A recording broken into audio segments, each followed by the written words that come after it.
કે એક એવું હરણ શોધો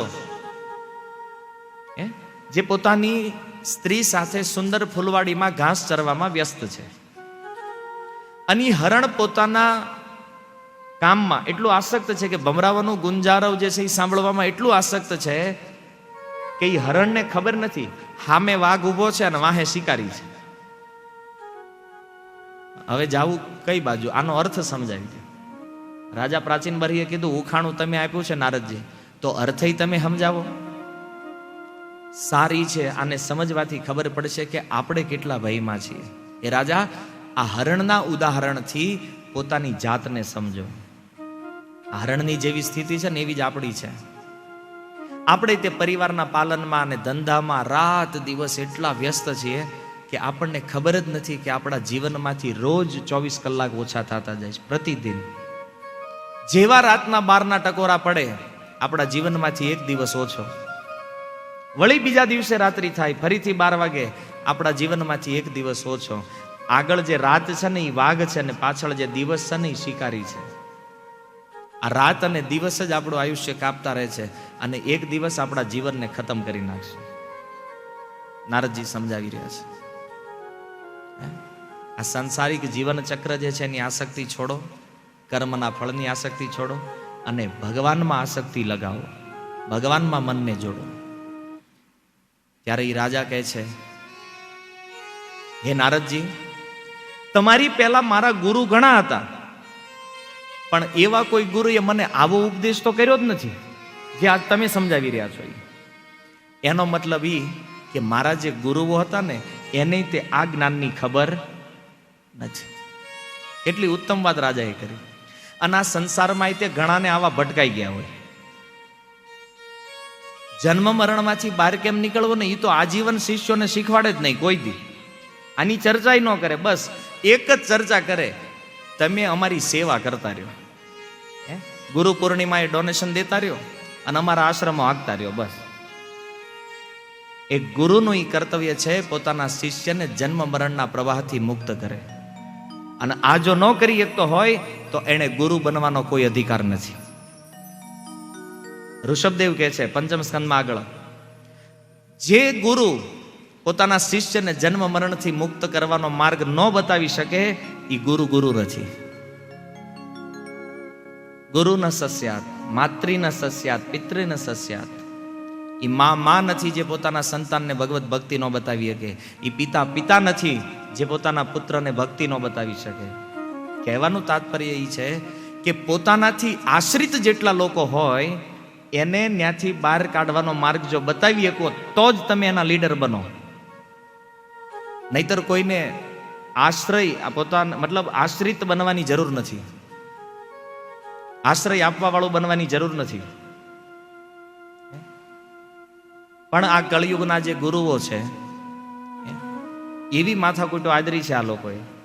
શિષ્યોને વાસ્તવિક વિદ્યાનો ઉપદેશ આપતા નથી અને એવા કોક ચક્કરમાં ફસાવેલા રાખે છે. અમુક ગુરુઓએ એવું શીખવાડી દીધું છે ગુરુ બદલાય નહીં. અને જ્યારે ગુરુ પાસે જાય તે હાથમાં પાણી લેવડાવે, મારી સિવાય જીવનમાં બીજા કોઈને તું ગુરુ નહીં માન. સંકલ્પ લેશો તો કે હા મહારાજજી, નાખી સંકલ્પ લેવડાવી દે. કયા શાસ્ત્રમાં લખ્યું છે ગુરુ ન બદલાય? ગુરુ પાપી હોય, પાખંડી હોય તો શું કરવાનું? પૂજા કરવાનું એને આખું જીવન? તો પાછા એવા જ ના, ગુરુના વિષયમાં તો આવું કઈ કહેવાય નહીં. ગુરુ તો ગુરુ છે. ભગવાનથી મળવામાં જે ગુરુ આડો આવતો હોય એનો તત્કાલ ત્યાગ કરી દેવો જોઈએ. ભાગવત કહે છે ભગવાનની ભક્તિમાં કે ભગવાનના દર્શનમાં જે આડા આવે એવા ગુરુઓને આંખ બંધ કરીને છોડી દેવા જોઈએ. પ્રમાણે આપી દઉં અત્યારે, કદાચ એ કથાએ પહોંચી કે નહીં. પછી બલિ મહારાજ, પ્રહલાદના પુત્ર વિરોચન અને વિરોચનના પુત્ર બલિ, અને બલિના ગુરુ હતા શુક્રાચાર્ય. દેવાસુર સંગ્રામ થયો ને તો ઇન્દ્રએ વજ્રથી બલિ મહારાજનું ડોકું કાપી નાખેલું, ગળું. અને સંજીવની વિદ્યા દ્વારા શુક્રાચાર્યએ બલિ મહારાજને પાછા જીવતા કર્યા. આ શુક્રાચાર્ય. પણ જ્યારે બલિએ યજ્ઞ કર્યો અને યજ્ઞમાં ભગવાન વામનના રૂપમાં જ્યારે આવ્યા, 3 ડગલા ભૂમિની યાચના કરી, 3 ડગલા ભૂમિની યાચના કરી અને બલિએ સંકલ્પ કર્યો હું આપીશ. ત્યારે શુક્રાચાર્ય કીધું બલિ રહેવા દે. કેમ? આ વિષ્ણુ છે. બલિ મહારાજ કહે છે જો મારા આંગણે સાક્ષાત ભગવાન માગવા આવ્યા હોય એને તો આનાથી મોટું બીજું સૌભાગ્ય શું છે? એ વ્યક્તિત્વ તો જોવો તમે, બલિ મહારાજ ભગવાનને માગવા જવું પડે છે. બલિનું આવું ઐશ્વર્ય થયું શા માટે? એનું કારણ ભાગવતમાં સુખદેવજી કહે કારણ કે ભૃગુવંશના બ્રાહ્મણોની બહુ સેવા કરી છે અને એ બ્રાહ્મણોની સેવાના કારણે એવું તેજ પ્રાપ્ત થયું બલિને. ભગવાને તે યુદ્ધ નહોતા કરી એકતા બલિ સામે ડાયરેક્ટ, કારણ કે ભક્ત છે. શુક્રાચાર્ય સમજાવી દીધું બલિને કે વિષ્ણુ છે, તું સંકલ્પ નહીં કરતો. ત્યારે બલિ કહે છે સાક્ષાત વિષ્ણુ મારા આંગણે આવ્યા હોય અને એને મળવામાં તમે ના પાડતા હોય, આજથી હું તમારો ત્યાગ કરું. જવા દો, ગુરુની જરૂર નથી. જીવનદાન આપ્યા એવા બલિનો ત્યાગ કરી દીધો, ગુરુનો ત્યાગ કર્યો બલિ મહારાજે. આપણા જે ગુરુઓ છે આ સંસારમાં આટલું જ નહીં કર્યું હોય ને આપણી હાટું, જે શુક્રાચાર્ય બલિ માટે કર્યું છે, તોય આપણે એવા ગુરુઓને મૂકી નથી શકતા. અને એમાં ને એમાં દુર્લભ અમૂલ્ય મનુષ્ય જીવનને વેડફી નાખીએ છીએ. કારણ કે એ પાખંડીઓએ સમાજમાં એવો મત ફેલાવી દીધો છે કે ગુરુ બદલાય નહીં. પ્રમાણ તો આપો એક શાસ્ત્રથી, ક્યારે નો બદલાય ગુરુ? ક્યારેય ગુરુ ભગવાનનો ભક્ત હોય, વૈષ્ણવ હોય, શાસ્ત્ર ઉચિત લક્ષણો ગુરુમાં વિદ્યમાન હોય, એવા ગુરુનો ક્યારેય ત્યાગ ન કરવો જોઈએ. જે શિષ્યને હંમેશા ભક્તિની શિક્ષા આપતા હોય, જન્મ મરણથી બહાર નીકળવાની પ્રેરણા આપતા હોય, એવા ગુરુ છે. જે ભગવાન સુધી જવાનો રસ્તો બતાવતા હોય, એ ગુરુ નથી જેને ખાલી ચેલાઓના પૈસામાં જ ઇન્ટરેસ્ટ હોય, શિષ્યોના ધનમાં જ ઇન્ટરેસ્ટ હોય. કરોડોપતિ ચેલો મળી જાય ને તો પાછા એના નિયમય તોડી નાખે. તારે જે કરવું એ કરજે, પણ આ આવતો રહેજે ખાલી, બસ. કારણ કે મોટા લોકો હોય ને, પૈસાવાળા લોકોને ચેલા બનાવવામાં એ ગુરુઓ પોતાની મર્યાદાઓ તોડી નાખે છે. અને ઘણીવાર ટીવી લાઈવ પ્રોગ્રામોમાં આપણે જોતા હોઈએ છીએ, કરોડપતિ ચેલો આવે ને તો ગુરુ એના સન્માન કરવા ઊભા થઈ જાય છે. કઈ ટાઈપના ગુરુઓ છે આ, જે ચેલાને વશ થઈ ગયા છે? ગુરુ કોને કહેવાય? આ છે ભક્તિ વેદાંત સ્વામી શીલ પ્રભુપાદ. અમેરિકામાં એક વ્યક્તિ આવ્યો પ્રભુપાદ પાસે અને પ્રભુપાદજીને કીધું મારે તમને ગુરુ કરવા છે, કારણ કે મને એવું લાગે છે તમે જ ભગવાન છો. એવું કીધું એ વ્યક્તિ આવીને. પ્રભુપાદજીએ કીધું ગેટ આઉટ, તું નીકળ અહીંથી. પ્રભુપાદજીએ અપમાન કરીને એને કાઢી મૂક્યો ત્યાંથી. હવે અંગ્રેજ વ્યક્તિ અને એનો જે મિત્ર હતો ને, એ મિત્રએ પૂછ્યું એને કે આ સ્વામીજી પાસે તું ગયો, સ્વામીજીએ તારું આટલું અપમાન કર્યું, તું તો એનું સન્માન કરતો હતો ને, તોય તારું એને એટલું અપમાન કર્યું છે, હું કામ આને ગુરુ બનાવવા તારે? ત્યારે એ વ્યક્તિએ કીધું કે આ સ્વામીજી જે છે ને એવું વ્યક્તિત્વ છે, એને પોતાનું નામ ખરાબ થાય કે ન થાય એની કોઈ ચિંતા નથી, પણ એને એટલી ચિંતા છે કે આ જગતમાં કૃષ્ણનું નામ ખરાબ ન થવું જોઈએ. ઘણા ગુરુઓ શું કહેતા હોય ખબર?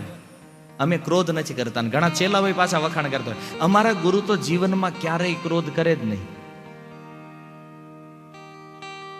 પ્રભુપાદજી તો એટલો ક્રોધ કરતા ને, 6 ફૂટની હાઈટ બોડી વાળા એ વિદેશી શિષ્યો પ્રભુપાદ જયારે ખીજા, પ્રભુપાદ તો બંગાળી હતા, નાના એવા, કદાચ 5 ફૂટ પૂરી હાઈટ હશે પ્રભુપાદ,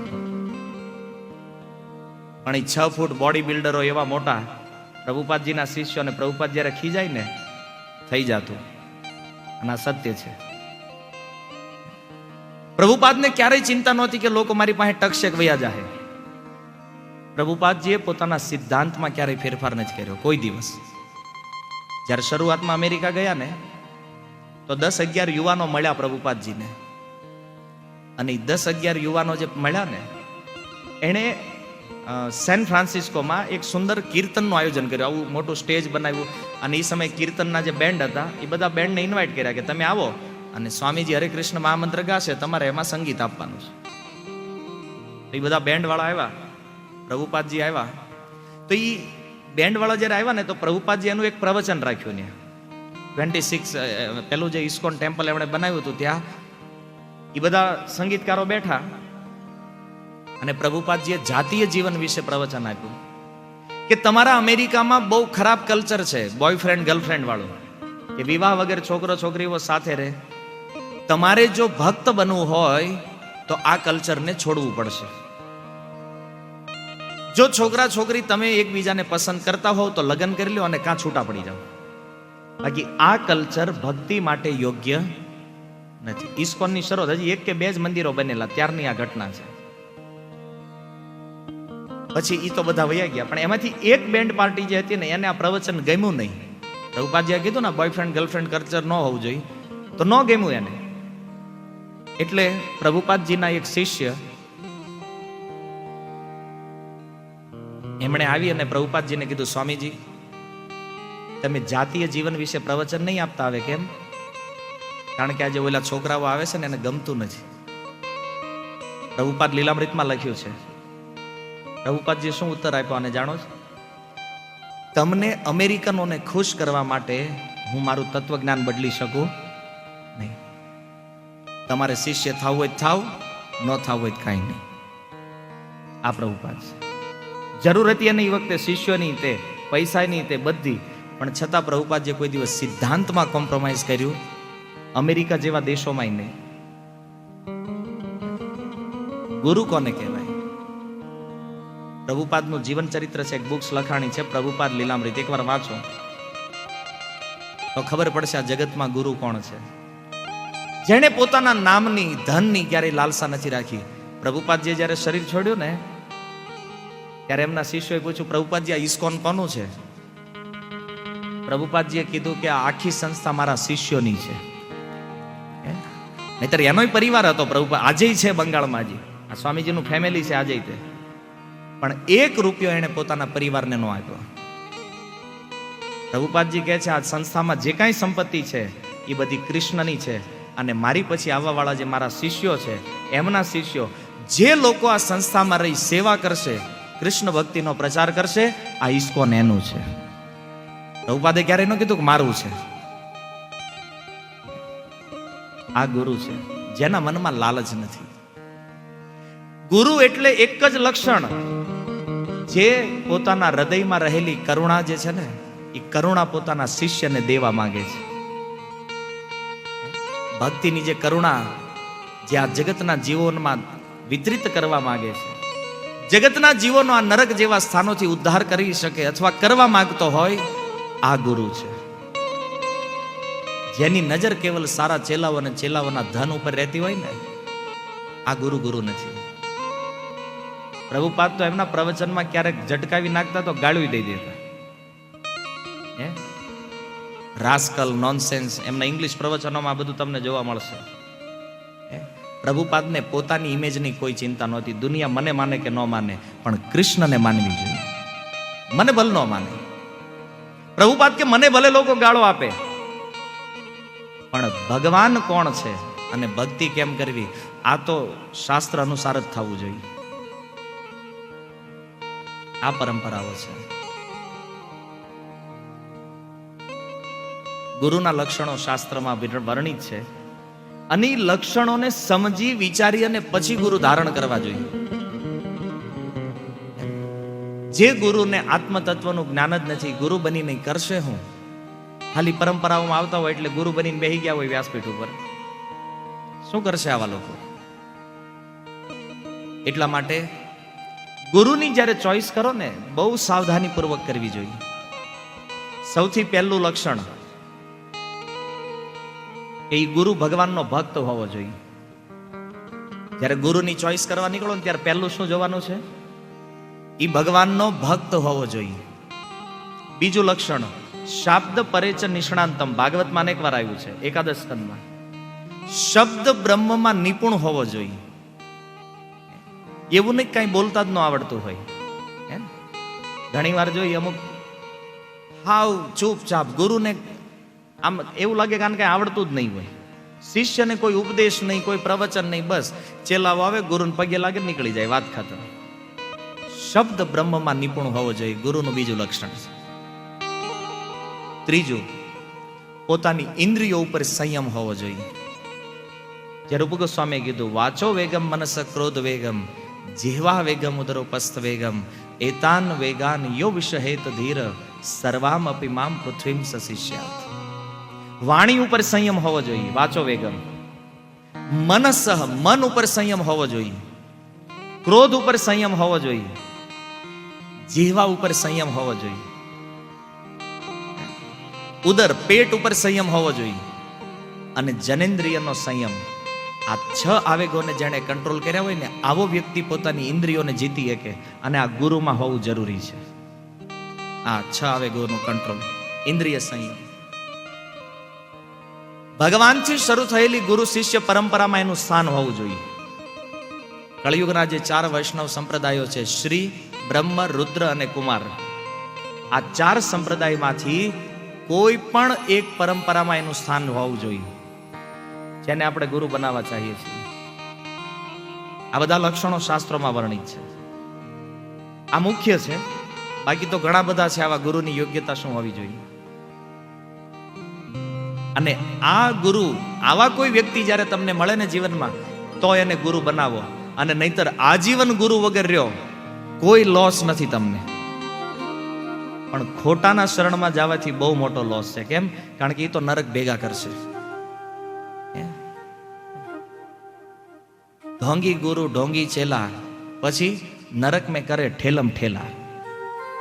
ગુરુદેવ કહે છે નરકમાં પછી બે ભેગા થાય, ગુરુ તેને ચેલો તે. ગુરુજી કે તું આય કેમ? ચેલો કે તારી લીધે. તું ભટકાણો હતો ન્યા, અને ચેલો મારે એક ઢીકો એને. પછી ગુરુજી એક ઢીકો મારે એને તે. હું કામ? હું તો ખોટું કહેતો, પણ તારે લેવું કે નહીં, તને જ ભાન હોવી જોઈએ નહીં કે બે બાધે લ્યા. પછી અંધ ગુરુ અંધ ચેલા, આનું શું થાય પછી? અને અમુક ગુરુઓ તો એટલા એડવાન્સ થઈ ગયા કે મૂર્ખ્યાઓ પોતાને જ ભગવાન કરીને બહાર દીધા છે. એના મંદિરોમાં જાવ ને તો ભગવાન ભગવાન કઈ હોય જ નહીં. કેવલ ગુરુનો જ ફોટો, બસ ગુરુ, બીજું કઈ નહીં. જો સિદ્ધાંત શાસ્ત્ર શું કહે છે? જીવ કોઈ દિવસ ભગવાન ન થઈ શકે. પહેલી વાત યાદ રાખો. ગમે એટલી ભક્તિ કોઈ કરી લે, જીવ ક્યારેય ભગવાન ન થાય. ભગવાન ભગવાન છે, ગુરુ ગુરુ છે. વિશ્વનાથ ચક્રવર્તી ઠાકુર કહે છે કે સમસ્ત શાસ્ત્રોમાં એ વાત લખી છે, ગુરુ બહુ મહાન છે. પણ કિંતુ